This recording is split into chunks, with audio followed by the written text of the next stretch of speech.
Welcome everyone. Today's story is not just about a company. It's about an idea. An idea that was born out of frustration, rejection, and failure. It's about two people who were not tech gods, not billionaires, not famous when they started. They were just two normal human beings, with one small question in their minds. Why can't watching movies be easier? Why do people still suffer for renting entertainment? This simple frustration turned into a quiet revolution. This quiet revolution destroyed Blockbuster, one of the biggest movie companies in the world. And from that destruction, a new empire was born: Netflix. In this video, we are going deep, very deep, into the full, real, and detailed story of Netflix. We will cover everything. How it started with a $40 late fee. How people laughed at the idea. How the founders were rejected and insulted. How they nearly went bankrupt. How they offered their company to Blockbuster and were humiliated. How they came back with a silent plan that destroyed the giant. And how they became one of the most powerful companies on Earth, changing the way the entire world watches movies. This is not just a business story. This is a story of revenge without violence, obsession without fame, building in silence while everyone doubted you, turning rejection into motivation, outsmarting those who once laughed at you. So if you're someone who has ever been told your idea is stupid, you can't do this, no one cares what you're building, then stay with me, because this story is going to prove something powerful to you. You don't need to be loud to win. You just need to be consistent, patient, and quietly obsessed. This story isn't just for motivation. It's also great for your English. You'll hear real vocabulary about business, risk, emotion, and success in easy and clear English. You'll learn how to understand big ideas like rejection, obsession, growth, innovation, mindset. Every sentence in this story is written to help you improve listening skills, learn sentence structure, build confidence in understanding English naturally. And because it's told like a movie, you'll stay engaged, and that helps your brain remember English longer. So, if you're learning English, this story will help you grow fast, without feeling like you're studying. Now, let's begin the full journey. Here is part 1 of the true, detailed, and powerful story of Netflix. Part 1. The $40 mistake that started a revolution. In 1997, a man named Reed Hastings returned a rented movie to Blockbuster, the most powerful video rental company in America at the time. But he was late, and Blockbuster charged him $40 in late fees. Now imagine this. Reed was not poor. He had money. He was a software engineer. He was educated. But that one late fee made him angry in a way no one expected. He thought, "Why am I paying a fine for entertainment? This doesn't feel fair." He didn't forget the movie. He wasn't irresponsible. He was just busy, like most people. But Blockbuster didn't care.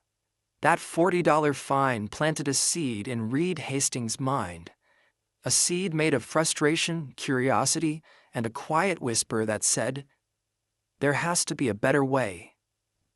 At that time, Blockbuster was a giant.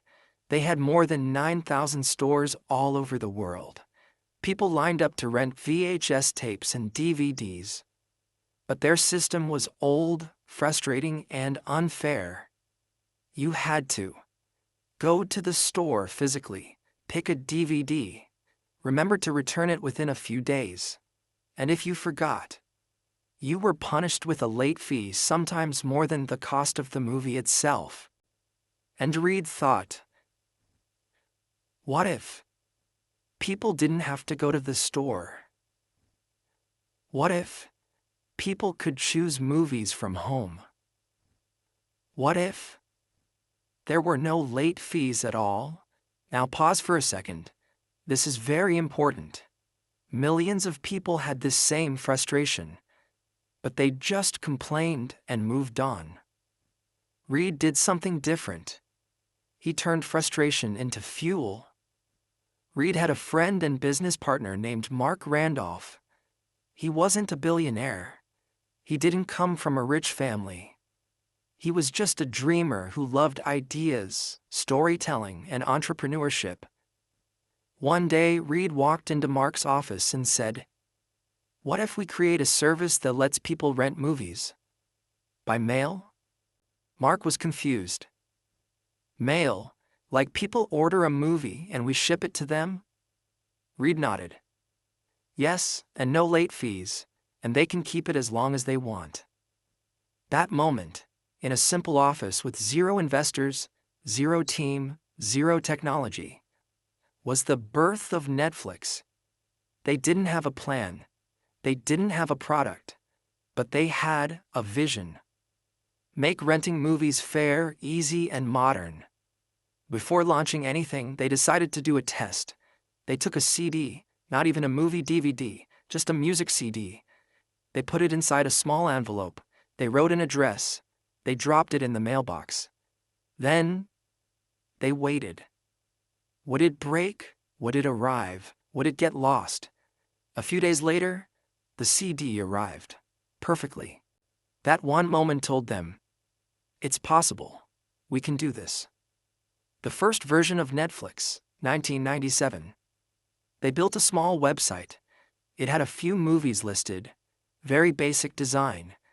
Users could go online, click a movie, and get it by mail. There were no ads, no streaming, no big studios behind them. Just 2 men, a few employees, and a vision. They named it Netflix, a combination of internet and flicks, slang for movies. It was simple, strange, and new. People didn't trust it at first. Why would I rent a movie from a website? I already have Blockbuster. But Netflix didn't stop. They knew something Blockbuster didn't. The future is not about punishment, it's about freedom. In 1999, Netflix made a bold move. They introduced a monthly subscription plan. Instead of paying per movie, users could pay a small monthly fee, rent as many movies as they wanted, keep them as long as they liked, and return them when they were ready. No late fees. It was unheard of. Nobody in the video industry was doing this. But it solved a huge problem. And slowly, the world started to listen. At this stage, Blockbuster was still laughing.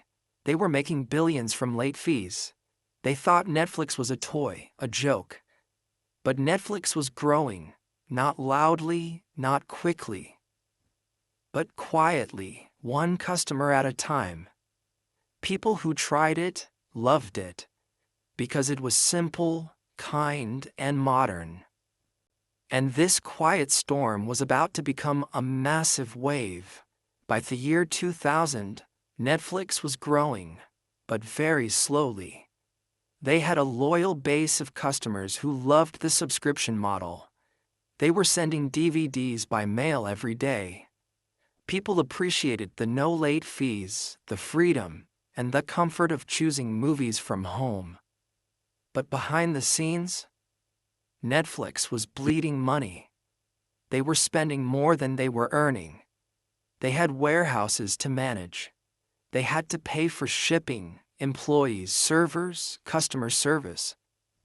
But they weren't profitable. They were losing millions of dollars.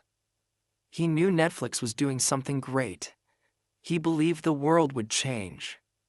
But time was running out. They had no backup if they failed. And no one wanted to invest. So one day, Reed made a bold decision.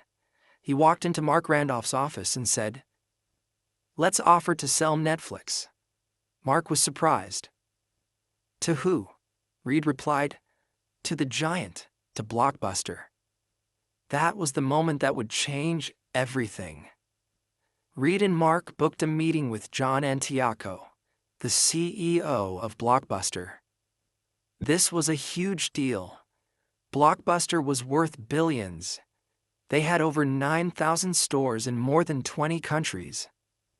They were making money from every direction: rental fees, snacks, video games, and especially late fees.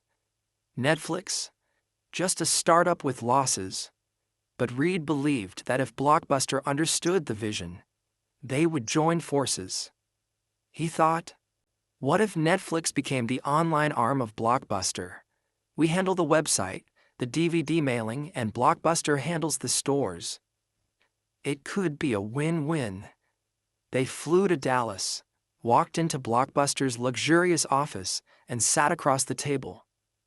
Reed explained the idea passionately. He said, "You dominate physical stores, we dominate online rentals. Let's partner. Or, you can buy Netflix." John Antioco asked, "For how much?" Reed said, $50 million. There was silence in the room. Then, they laughed. Yes, they laughed, right in their faces. $50 million for a DVD website that loses money? Blockbuster's executives mocked them. To them, Netflix was nothing. Just a tiny business with no physical presence. A joke. Reed and Mark left the meeting with red faces and a fire in their chest. They weren't just rejected, they were humiliated. That moment changed everything. Reed looked at Mark and said, "All right then, let's destroy them." They didn't fight back with words. They didn't post on social media. They didn't complain to the world. They did something 10 times more powerful. They went back to work. Reed and Mark doubled down. They improved the website. They made the algorithm smarter. They reduced the DVD delivery time. They hired better people. They studied what customers loved and gave more of it. And slowly, customer by customer, month by month, Netflix began to rise. Blockbuster didn't notice. They were busy making billions and enjoying power. But while they were sleeping, Netflix was building. Here's a very important detail most people don't know. Netflix introduced something that changed everything. A movie recommendation algorithm. In simple words, the Netflix website would watch what you rented, learn your taste, and suggest movies you would probably love. This made people stay longer on the website. It made choosing easier. It made Netflix feel personal. It wasn't just a DVD company anymore. It was a data-driven entertainment experience. And that one innovation made users feel seen, understood, and valued.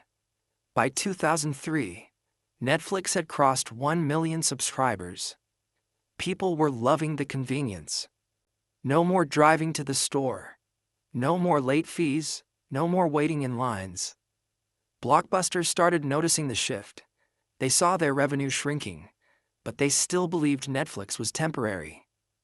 To them, Netflix was a mosquito, not a threat. So, what did Blockbuster do?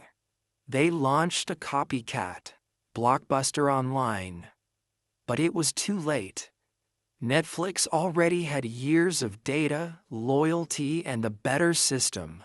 And most importantly, Netflix had no ego.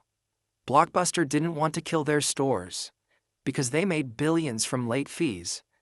Netflix, on the other hand, had nothing to lose, only the future to build. By 2005, Netflix had millions of happy users, a brilliant tech system, low prices, and full control of the online rental space. Blockbuster kept falling behind. They tried. Cutting prices, mailing DVDs, removing late fees, too late. But people had already fallen in love with Netflix. Why? Because Netflix didn't punish them. Netflix didn't treat them like criminals for forgetting a DVD. Netflix made entertainment feel human, respectful, and modern. Let's talk about what was happening inside the company at this time. Reed Hastings believed in one core idea: give people freedom, treat them like adults. That's why Netflix had no strict dress code, let employees take unlimited vacation as long as they delivered results, focused on hiring smart, honest people, and giving them space to do great work. This company culture created trust, innovation, and speed. While Blockbuster was stuck in rules, old systems, and arrogance, Netflix became a home for rebels, creators, and thinkers. Part 2. The boldest move that killed a giant. By 2006, Netflix was already winning the battle of DVD rentals. They had crushed Blockbuster's online attempt. They were reaching millions of subscribers, and their system, built on freedom, personalization, and no late fees, had become a silent movement. But Reed Hastings was still not satisfied. Yes, Netflix had grown. Yes, they had loyal customers. But Reed saw something that almost no one else saw at the time. He saw the end of DVDs. He saw the beginning of something invisible. He saw the future. Reed looked at his team and asked, "What if people could watch movies instantly? No mail, no envelopes, no waiting." Everyone was confused. In 2006, streaming was a new word. Internet speeds were slow. Watching a full movie online seemed like a crazy dream. But Reed wasn't focused on today. He was building for tomorrow. He believed, if we don't disrupt ourselves, someone else will. Let's pause for a moment and explain the concept of streaming in the simplest way. Streaming means you don't download the movie, you don't wait for a DVD, you just click and the movie starts playing online, like magic. It's what we now use every day. But in 2006, it was revolutionary. There was no YouTube Premium, no Amazon Prime, no Disney Plus. Netflix was about to do something no one in the industry had dared to try. Reed told his engineers to build a system for online movie streaming. But there were challenges. Many customers still use slow internet. Movie studios didn't want to give online rights. No one had done this before at scale. Netflix took a risk. They invested millions in streaming technology. They started negotiating with studios to allow their films online. They trained their users to try watching online instead of waiting for mail. And in 2007, Netflix officially launched instant streaming. Some customers were excited. "I can just click and watch. That's amazing." Others were confused. What if my internet is slow? What if the movie stops in the middle? Netflix knew this would happen. They weren't expecting overnight success, but they were betting on one powerful truth. The future always starts small.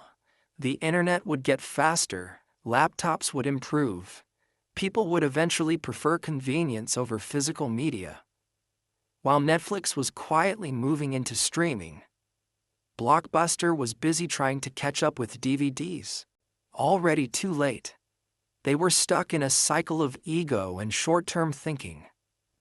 Blockbuster believed, our stores make billions. People love coming in. Streaming will never work. They didn't see that customers were already tired. Tired of driving. Tired of paying late fees.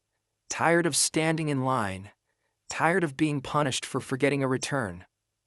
Netflix offered a quiet rebellion. Stay home, get comfortable, watch instantly.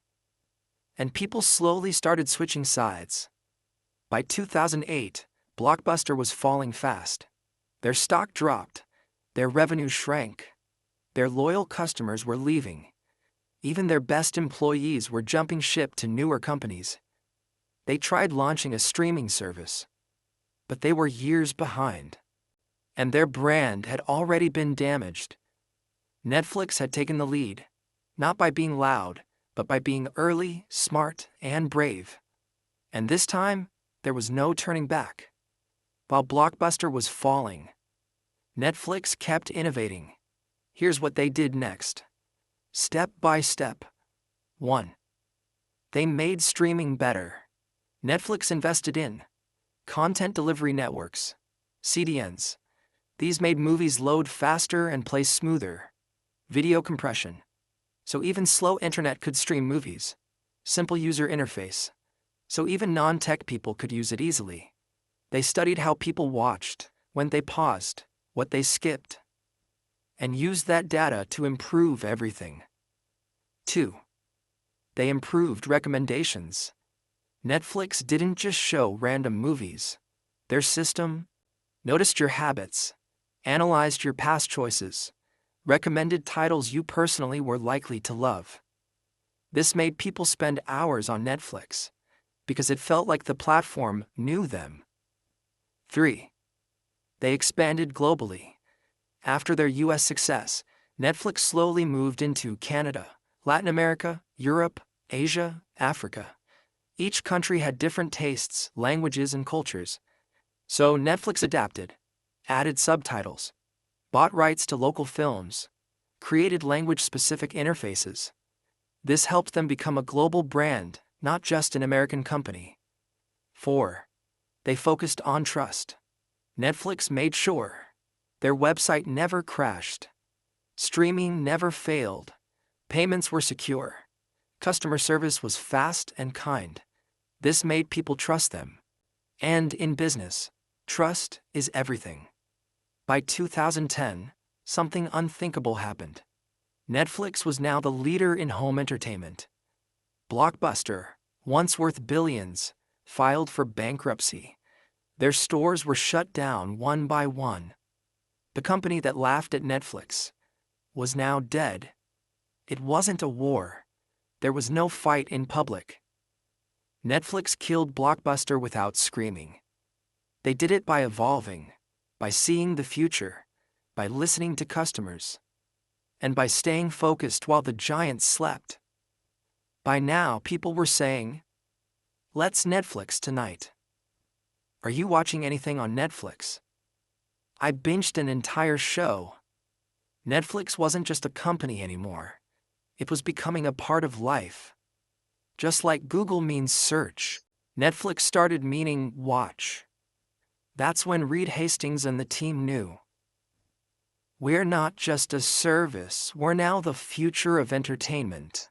Part 3. From renting to ruling.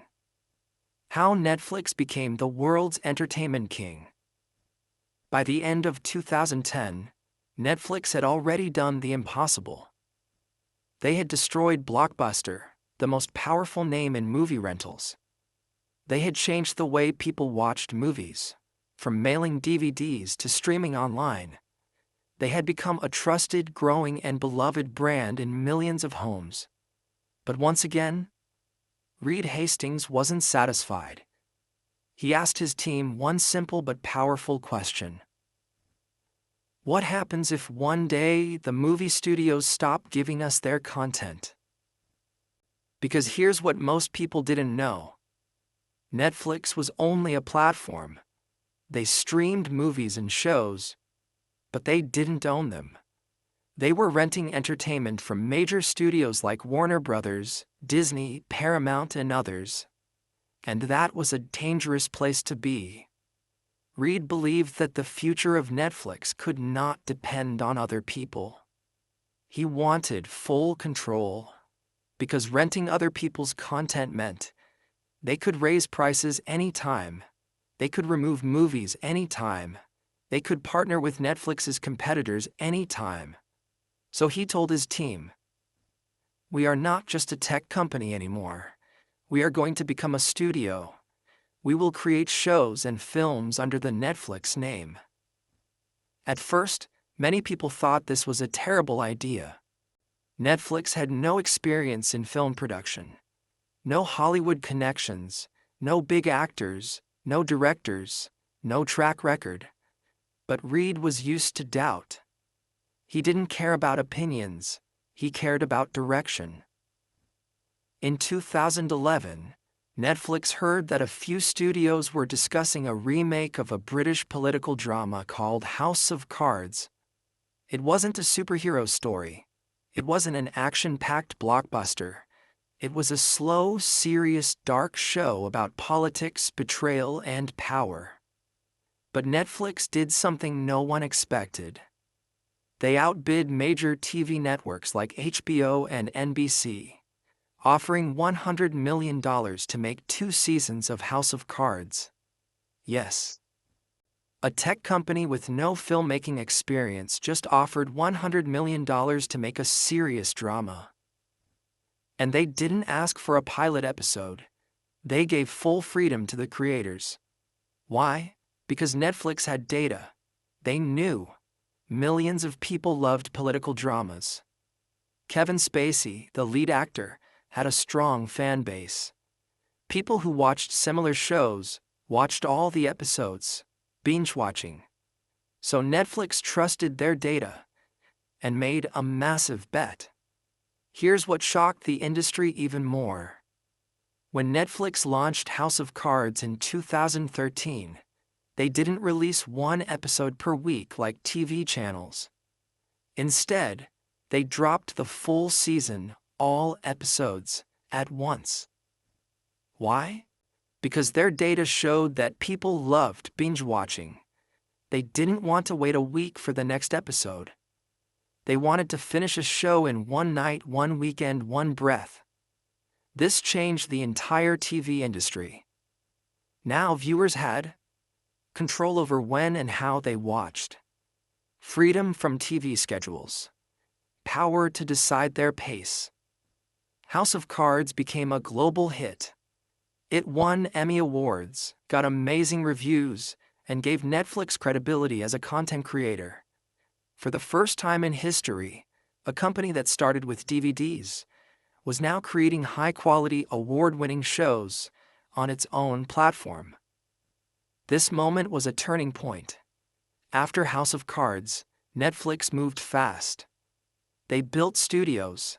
They hired experienced producers. They signed deals with actors, writers, and directors.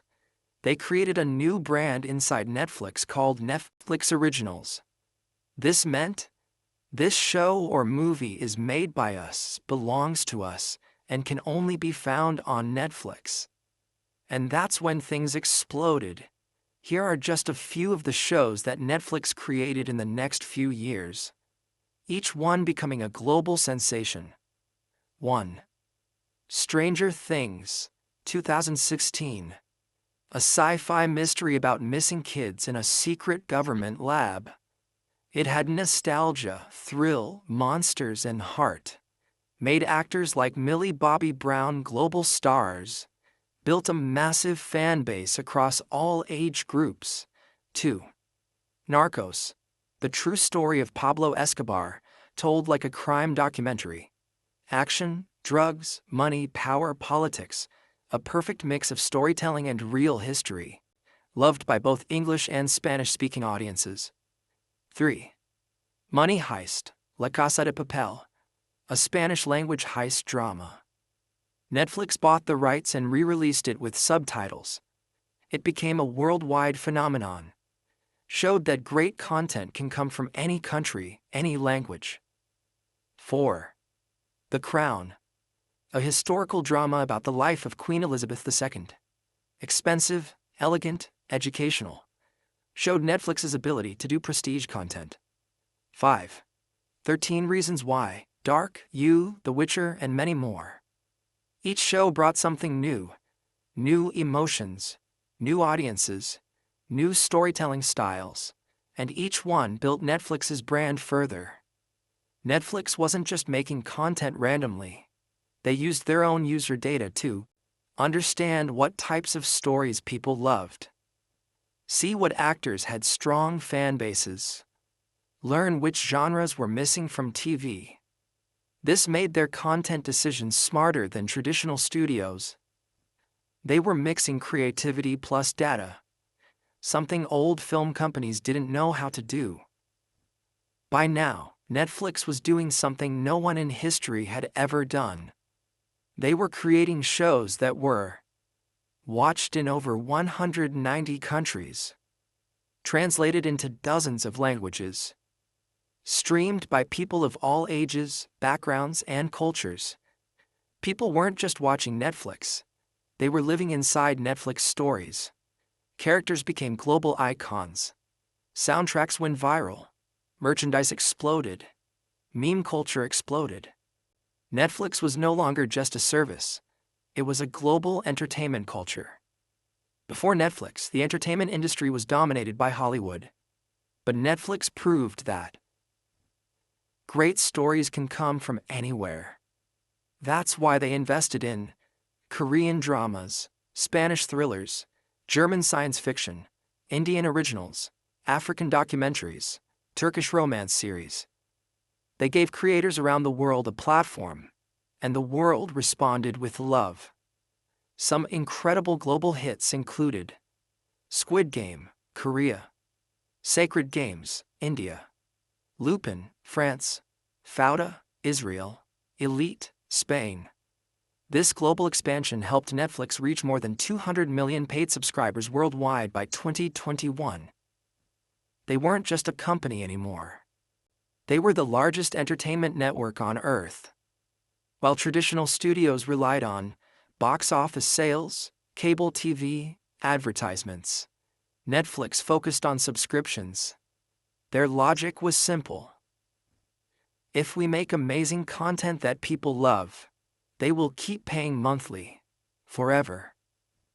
This model worked beautifully. Why? Because it created predictable revenue. It didn't depend on box office hits. It gave them freedom to take risks.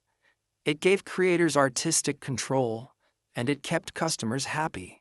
No ads, no waiting, no nonsense. They made money through loyalty, not interruption. This was revolutionary. Internally, Netflix was building something just as powerful, a culture that attracted top talent. Their employee culture was based on two key values. 1. Freedom, you're trusted like an adult. 2. Responsibility. You're expected to act like a leader. They offered no micromanagement, no vacation tracking, no time clocks, but extremely high expectations.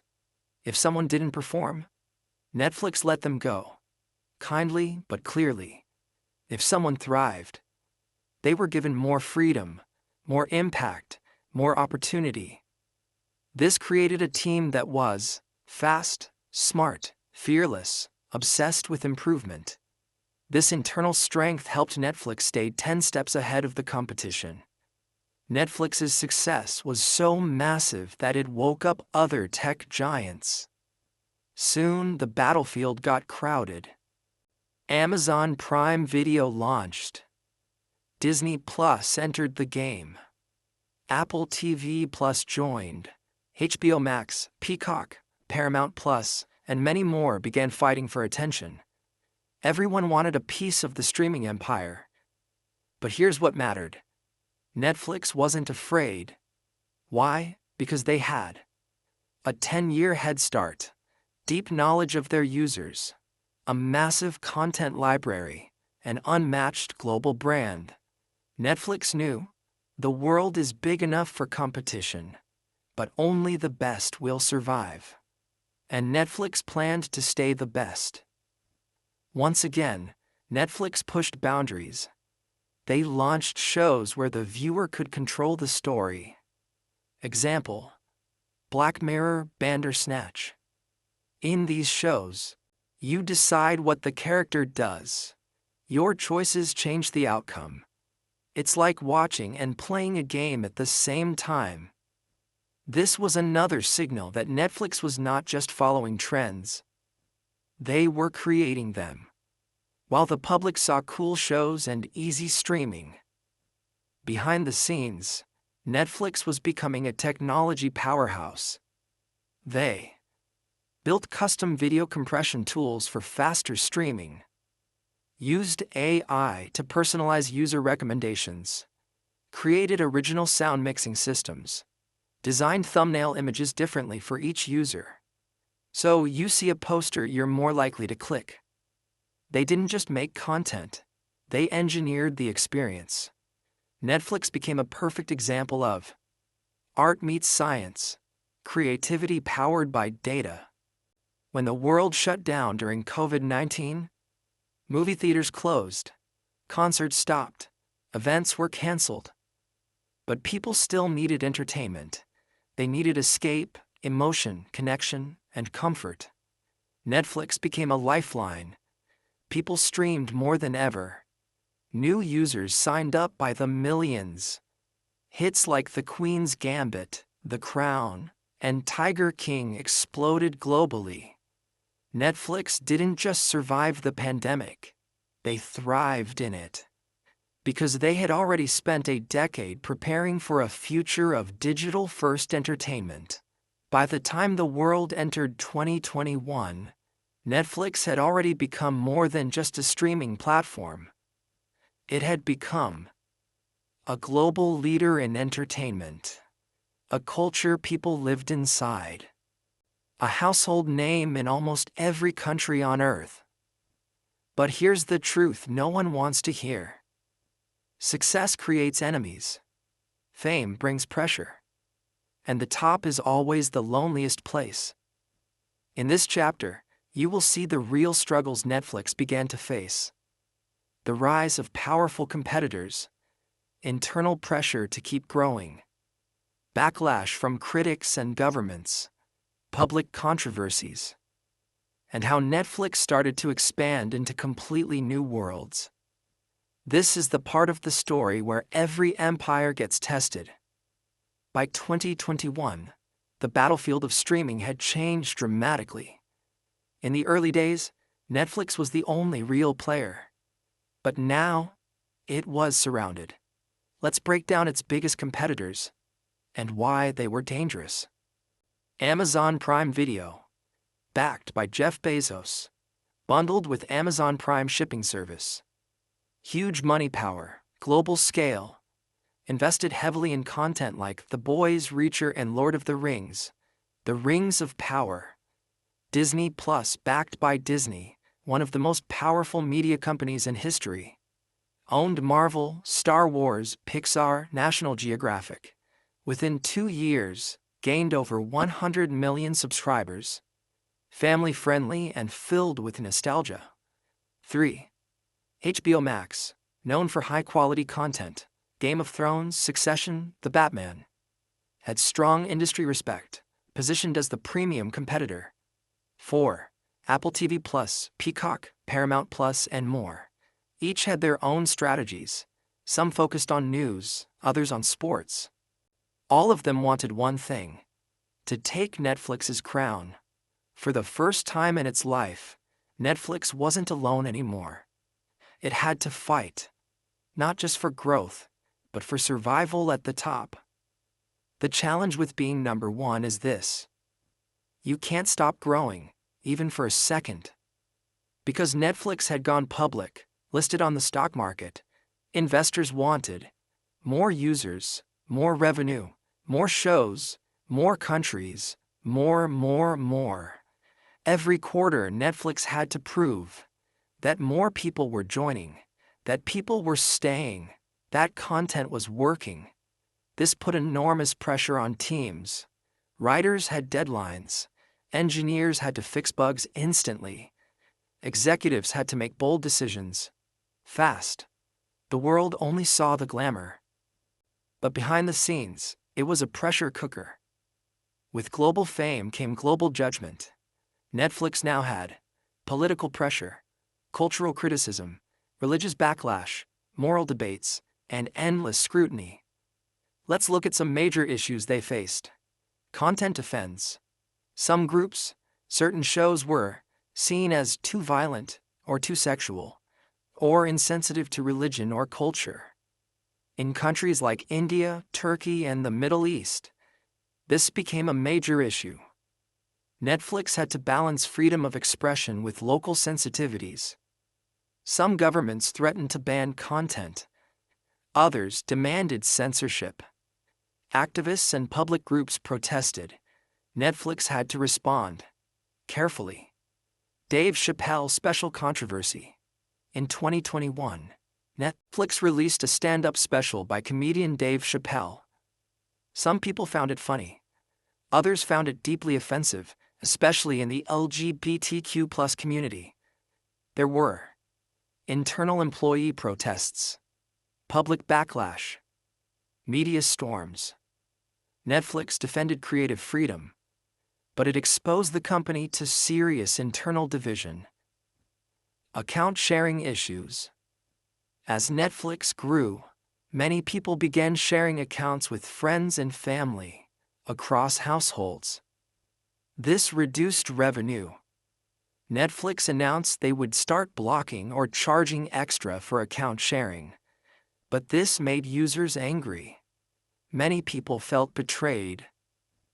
We supported you for years. Now you want to charge more? Netflix had to manage this carefully, because one wrong move could cost them millions of users. Despite pressure, Netflix never stopped evolving. Let's break down how they continued to innovate, and where it worked and failed. Mobile-first strategy. Netflix began building shows especially for smartphones, especially in countries like India, Indonesia, and Africa. They introduced lower mobile-only pricing, vertical format experiments, more subtitles and dubbing options. The goal was to reach the next billion users. Gaming. Netflix made a bold move. They entered the gaming world. Why? Because they believed, if people love Netflix stories, maybe they want to play inside them. They launched Netflix Games, where users could download mobile games for free with their subscription. Some were based on Netflix shows, others were original. But that was a risky expansion, because building great games is completely different from streaming video. Still, it showed Netflix's hunger to evolve. Interactive stories and experiments. Netflix kept experimenting with choose-your-own-path stories, live streaming events, global watch parties, AI-generated recommendations. They believed, we are not just a movie company, we are the future of entertainment. But every innovation came with cost, risk, and the pressure to impress millions of users instantly. By 2022 to 2023, Netflix reported, for the first time, that they had lost subscribers. This was shocking. People were spending less. Competition was strong. Some were canceling to save money. Others were switching to cheaper platforms. Netflix stock dropped sharply. The media called it the fall of Netflix. People started asking, is the Netflix era over? But here's the truth. Every empire faces storms. What matters is how they respond. Netflix answered with better, stronger content. Wednesday, All Quiet on the Western Front, The Sandman, The Diplomat. New pricing tiers, including cheaper plans with ads, stricter rules on account sharing, and investment in global content creation, from Korea, India, Nigeria, France, and more. They weren't just reacting. They were reinventing themselves again. And it started working. Their stock began recovering. Their subscriber base started rising again. And their belief in long-term thinking paid off. Once again, Netflix was no longer a young dream. It had become a global empire, and empires must fight to stay alive. But what made Netflix different was this. They didn't cry when challenged. They didn't panic when judged. They didn't blame others when growth slowed. They adapted. They changed. They experimented. They evolved. And they proved something powerful. Success is not about avoiding failure. Success is about rising. every time the world tries to pull you down. Part 4. The Legacy of Netflix. And what the future will remember. We've seen the full journey of Netflix so far. It started from a $40 late fee, faced rejection and humiliation by Blockbuster, took the world by surprise with streaming, created a revolution through original content, built a global empire across countries, languages, and cultures. And even after criticism, pressure, and competition, it fought back and continued evolving. But now we reach the final and most important chapter of this story. What is Netflix building next? What will its legacy be? And what can you, the viewer, learn from this journey? This isn't just about a company anymore. This is about a mindset, a way of thinking, building, and living that changed the world. As the world races into 2025 and beyond, entertainment is changing once again. The next revolution is not just about movies, shows, or even streaming. It's about something bigger: artificial intelligence, virtual reality, augmented reality, interactive worlds, personalized storytelling, AI-generated content. And Netflix is already preparing for this future.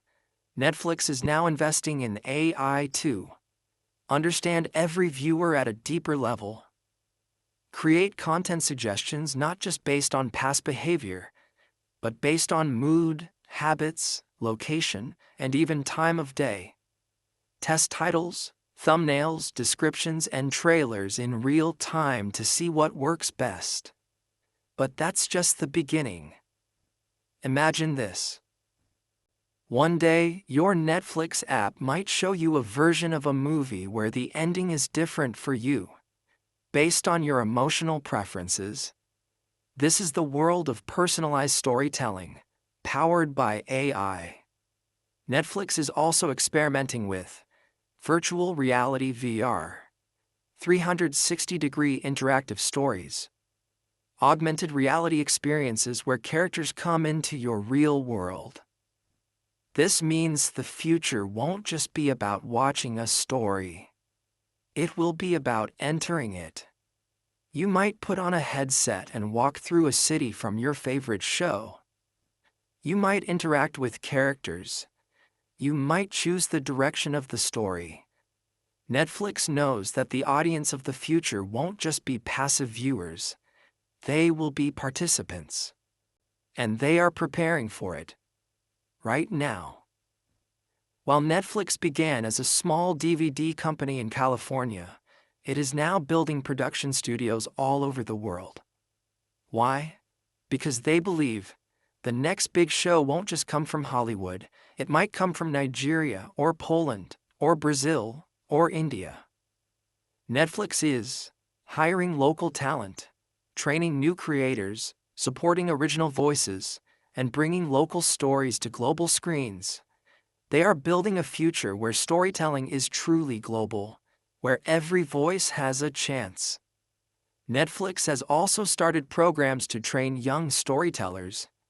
They've launched screenwriting fellowships, animation workshops, documentary labs, support for female directors, programs for underrepresented creators. This is more than charity. It's a long-term bet. Because Netflix knows, if we want great content 10 years from now, we have to plant the seeds today. They're not just buying shows, they're building creators, the emotional core of Netflix's legacy. Behind all the data, all the code, all the deals and dollars, Netflix's story is about something very human. The power of obsession, the pain of rejection, the beauty of long-term thinking, the courage to evolve. Even when you're winning, let's now return to the beginning. To Reed Hastings. He was never trying to be a billionaire. He didn't start Netflix because he wanted fame. He was just a man who got angry over a $40 late fee. But instead of complaining, instead of blaming, instead of quitting. He built something that changed how the entire planet watches stories. That's what makes Netflix special. Now let's take everything from this 4-part story and bring it home to your life. Whether you're a student, an entrepreneur, a creator, a dreamer, here are the deep truths Netflix teaches us. 1. Build from pain. That $40 late fee wasn't just a charge, it was a spark. Your pain can either destroy you or launch you. 2. Start small, but start now. Netflix began with a single CD in a single envelope. Big things don't start big, they start quiet and uncertain. 3. Be ready to be laughed at. Blockbuster laughed at them. The world called them a joke. Even their families doubted the idea. But Netflix kept going. In silence. 4. Disrupt yourself before others do. They moved to streaming before the world was ready. They created originals before they needed to.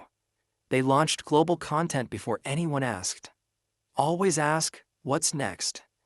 5th, let data support creativity, not replace it. Netflix became great by mixing human stories with smart technology. Use both. Don't ignore either. 6. Stay hungry even when you're full. Even after winning the world, Netflix never stopped improving. They reinvented themselves again and again. 7. Make your own stage. When Hollywood wouldn't give them power, Netflix built their own platform. If no one gives you a chance, create your own table. 8. Remember, loyalty is earned, not bought. Netflix built trust with its users. No ads, no punishment. Just consistent value day after day. That's how you build something that lasts. So, what is Netflix really? It's not just a streaming platform, not just a tech company, not just a movie studio. Netflix is a philosophy. It says, even if you start with nothing, even if the world laughs at you, even if you get rejected 1,000 times, you can still build something legendary. If you stay quiet, stay focused, and never stop evolving. This is the true, full, and detailed story of Netflix. From a $40 late fee to over 250 million global subscribers, to changing the way humans experience entertainment forever. Netflix didn't just beat Blockbuster, they beat every excuse, they beat every limitation, they beat every doubt. And now, their story belongs to the world.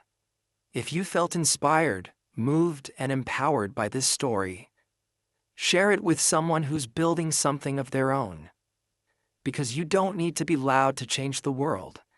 You just need to be clear, committed, and quietly obsessed. Subscribe to this channel. Because here, we don't just tell stories. We tell stories that wake you up, that remind you who you are and who you can become. More stories like this are coming, and you deserve to hear every one of them. So hit that subscribe button, and let's grow together.